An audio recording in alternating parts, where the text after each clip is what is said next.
조선별난사 인현왕후 복위의 서인의 시대가 열린 갑술환국. 갑술환국의 시대적 배경. 갑술환국은 숙종 20년인 1694년에 배출된 인현왕후가 복이 되고 왕후가 되었던 세자의 생모 장씨를 다시 희빈으로 강등시키는 조치와 함께 남인이 축출되고 소론과 노론이 다시 집권한 정치적 사건입니다. 환국이란 주도 정치 세력의 급격한 교체로 인한 전국의 대변화를 일컫는 말인데, 붕당 정치론이 자리 잡은 이후 동인, 서인, 남인, 북인 등의 정치 세력이 정치적 입장을 견제하면서도 공존적 협력을 유지해 나갔습니다. 그러나 숙종에서 영조대 초반에 걸쳐 서인대 남인, 노론대 소론의 정치 세력의 교체가 빈번하게 이루어져 일진일퇴의 전국 운영이 이루어졌는데, 이 시기의 정치를 환국정치라고 부릅니다. 1674년 복제 논쟁을 계기로 남인이 집권한 갑인환국, 1680년 김석주와 협력해 서인을 다시 진출시킨 경신환국, 1689년 원자정후 사태로 남인이 진출한 기서환국, 인현왕후가 복위한 갑술환국 등이 그것입니다. 환국 정치의 시기에는 당쟁이 치열하게 전개되며 서로에 대한 비판이 정도를 넘어 서로를 죽이는 지경에 이르러 정치인들 간의 상호 신뢰에 바탕한 조화의 정치에서 더욱 멀어지게 되었습니다. 이런 정치 운영에 제동을 걸며 당파 간의 지나친 경쟁을 자제하고 더 큰 정치적 목표 아래에서 서로 협조하는 정치 문화를 지향한 것이 18세기의 탕평 정치입니다. 1680년 경신환국으로 김석주를 중심으로 한 서인 훈척 계열이 군사적 실권을 독점하며 전국을 주도했는데, 김석주는 군제개혁을 주관하면서 금이영이라는 새로운 군영을 창설했습니다. 군권을 장악한 이러한 훈척 계열의 독주에 대해 3사의 젊은 관료들은 매우 비판적 입장을 견지하고 있었습니다. 1682년 남인 허세 등이 복평군을 추대하려 한다는 역모가 고발된 이후 증거가 불충분한 사건의 처리 방향을 두고 훈척과 연소 신료들 간의 대립은 더욱 심화되었습니다. 서인계 관료와 지식인들은 각각 지지하는 입장에 따라 분화되었고, 송시열과 윤진 간의 사제간 갈등이 이에 결부되면서 노론과 소론이라는 붕당이 성립되었습니다. 1688년 10월 남인과 연결되어 있는 역관 집안 출신의 소의 장씨가 왕자를 낳았는데, 이듬해 숙종은 태어난 지 2달 된 왕자의 명후를 원자, 즉 차기의 왕위를 계승할 아이로 못 받고자 했습니다. 이에 대해 서인 신료들은 왕비 인현왕후가 아직 젊고 왕자를 생산할 수 있다고 하며 강력하게 반대하지만, 숙종이 이를 고집해 왕자를 원자로 정했고 장씨를 희빈으로 승격시켰습니다. 갑술환국의 전개. 1689년 2월 노론계의 영수이자 살림인 송시열이 원자 정후를 비판하는 상소를 올렸고, 숙종은 송시열의 관작을 삭탈하고 문에 출성하는 동시에 서인을 축출하고 남인계 인물들로 대체시키는 환국을 단행했습니다. 이 기사환국으로 남인이 재집권하기는 했지만 전적으로 숙종의 의지와 판단에 의한 것으로 남인의 정치적 기반은 허약했습니다. 기사환국으로 집권한 남인들은 서인 학문의 근원으로 여겨지는 율곡 이의와 우계 성혼을 문묘에서 출양하는 조치를 통해 서인들에 대한 보복을 시작했습니다. 원자 정호에 반대했던 노론의 영수 송시열이 제주도에 유배되었다가 사사되었고, 김수왕, 이삼영 등 노론계 신료들과 김익훈 등 훈척 등 18명이 죽고 서인계 인물들 다수가 정계에서 축출당했습니다.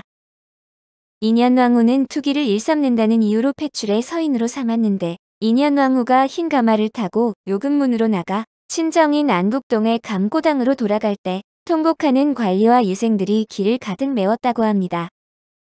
하지만 남인 중심의 정국은 오래 지속되지 못했는데 1690년 6월에는 3세의 원자를 세자로 책봉하면서 남인들의 정권이 안정에 접어드는 듯 했습니다. 권대운, 목내선 등이 진출한 남인 정권 아래에서 왕비 장씨의 오빠인 장희재가 관례를 뛰어넘어 총용사로 발탁되고 역관으로 막대한 재부를 이루고 있던 장씨 가문의 인물들은 과도한 사치로 눈총을 받았습니다. 1691년에는 폐위되었던 인현왕후의 궁인이었던 최씨가 새로 후궁이 되는 등 왕실 내부의 여건도 남인 정권에게 유리하게 돌아가지 않았는데, 1694년에 일어난 두 고변 사건으로 다시 전국의 회오리가 몰아쳤습니다.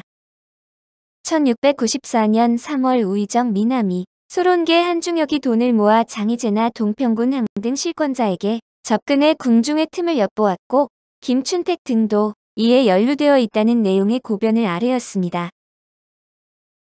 숙종실록 26권 숙종 20년 3월 29일 정묘 첫 번째 기사 1694년 청 강희 33년 유학 기민 등이 고변서를 올림으로 북청에 내려보내다.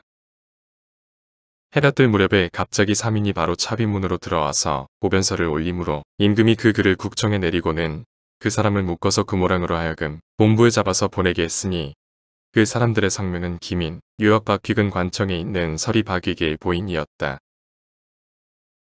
그 글의 대략은 먼저 때를 잃은 무리들이 잘못 원망을 품고서 바야흐로 은하를 모아서 기해한 바가 있다는 것을 말하고 또 장희제가 돈으로 김혜성에게 뇌물을 주어 꿰어내어 그 참호 곧 최수건의 숙모이다 묘하여금 최수건을 독살하려고 한다는 것을 말하고 또 신천 군수 윤희와 훈국 별장 성호빈 등이 반역을 도모하고 있는데도 대장이 참여하였다는 것을 말하고 또 미남 50옥 목창명이 서로 연결된 형상을 들었으며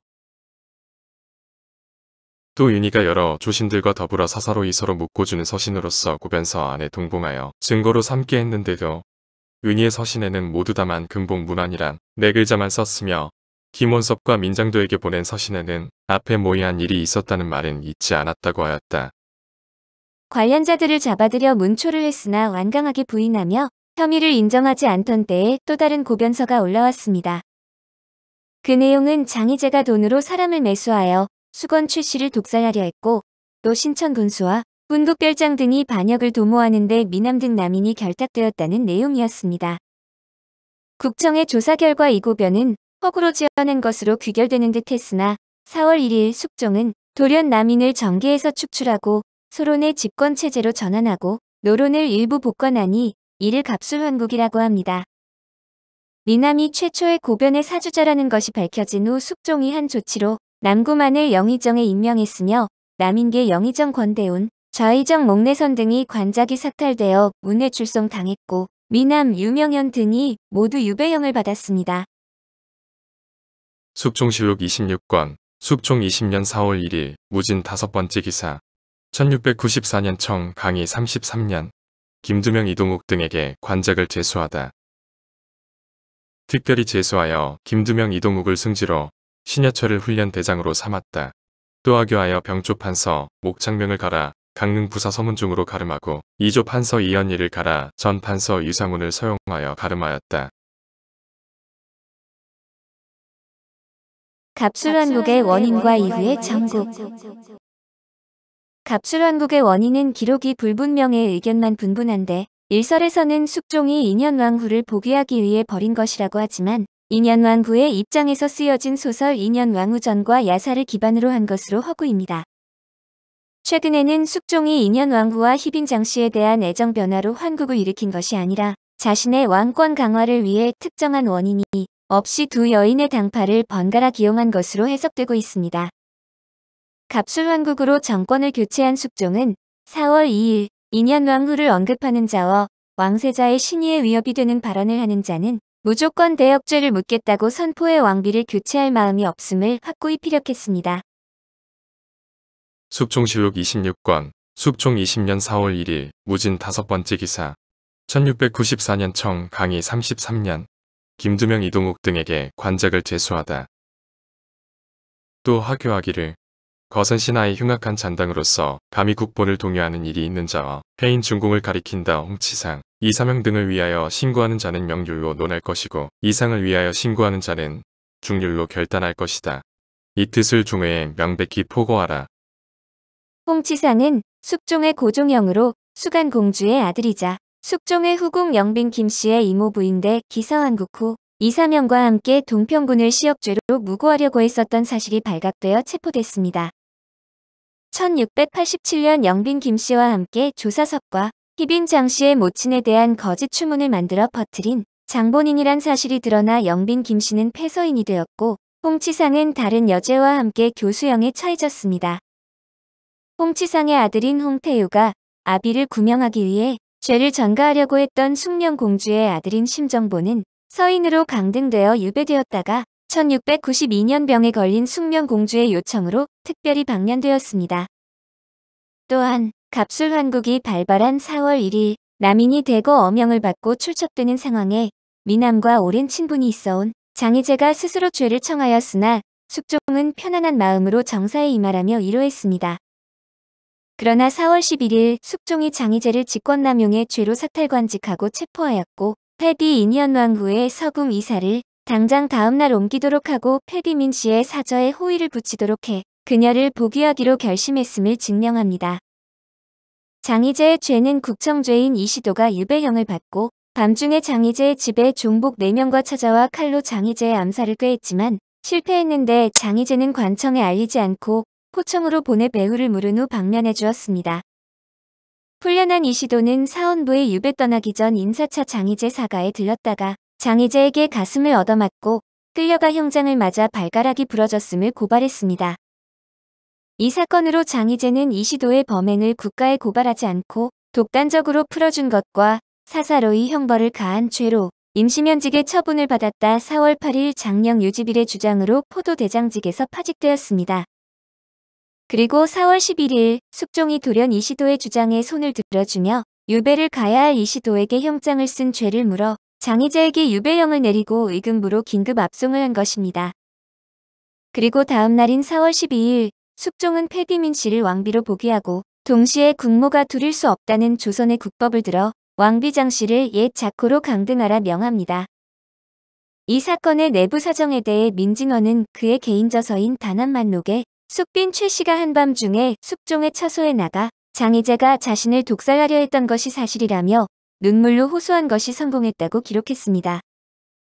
장희제가 숙빈 최 씨의 외사촌 형부에게 돈 50냥을 주고 최 씨의 외숙모 봉영을 입궁시켜 최 씨를 독살토록 사주했다는 기민의 고변과 최 씨의 증언은 소론 측의 강경한 주장이었습니다.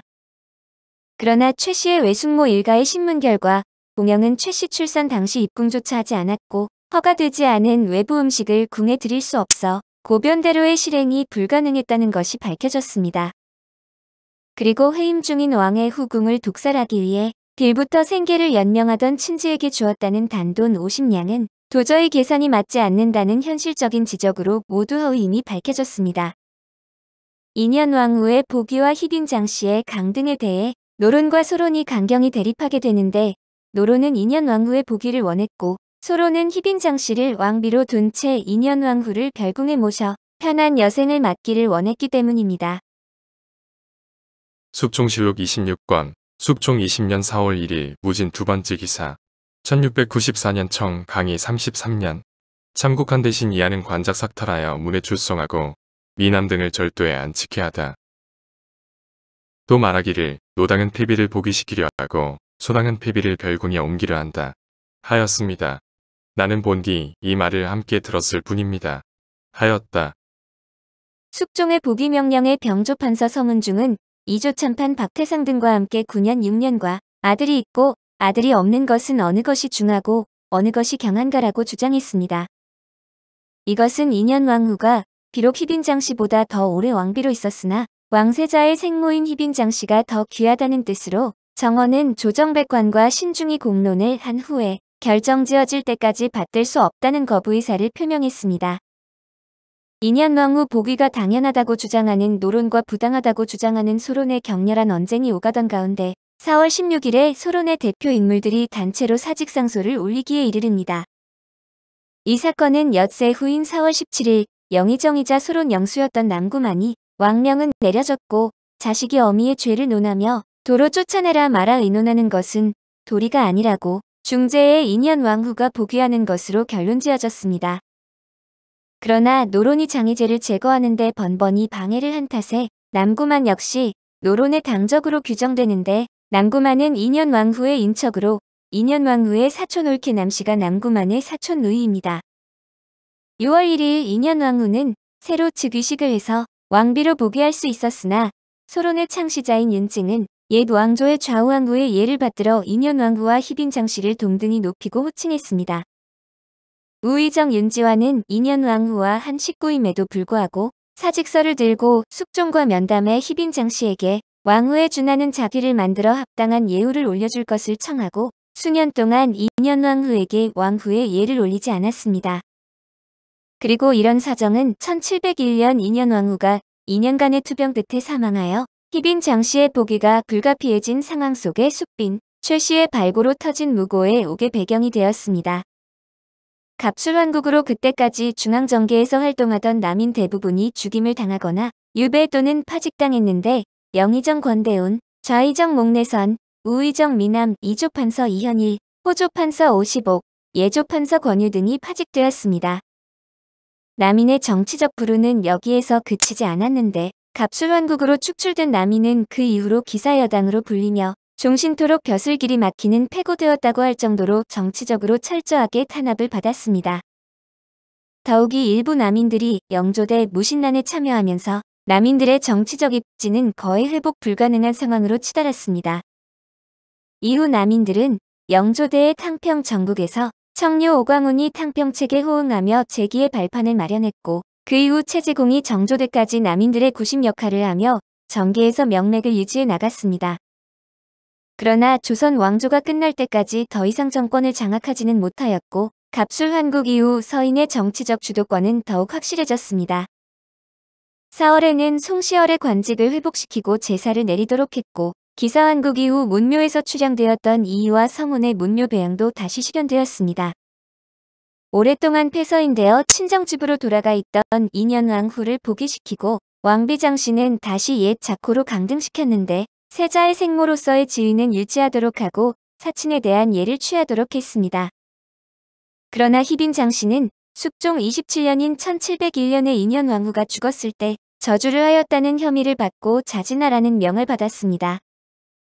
이후 세자의 왕위 계승자로서의 지위도 위태로워졌고 왕세자를 보호하려는 소론 계열과 이에 반대하는 노론 계열의 대립도 격화되어 가면서 경종대의 전국 갈등을 예고했습니다. 소설 인현왕후전에선 갑술왕국의 원인을 숙종이 희빈 장씨의 간악함을 견디지 못해 오랜 기간 그리워했던 인현왕후를 복위하기 위해 벌인 것이라고 묘사합니다. 영빈 김씨의 외제 종동생인 이문정의 수문록도 희빈 장씨에 질려 왕후 교체를 후회해온 숙종이 희빈 장씨가 퇴임한 숙빈 최씨를 매질해 죽이려는 것을 목격하고 희빈 장씨를 쫓아내기 위해 일으킨 것이라고 묘사했습니다. 그러나 정사의 기록을 날짜순으로 분석하면 숙종이 인현왕후를 복위하기 위해 환국을 버렸다고 보기엔 무리가 있으며 인현왕후의 복위를 전후하여 보인 숙종의 행적에서도 마찬가지입니다. 오늘 조선별난사는 인현왕후 복위, 서인의 시대가 열린 갑술환국이었습니다.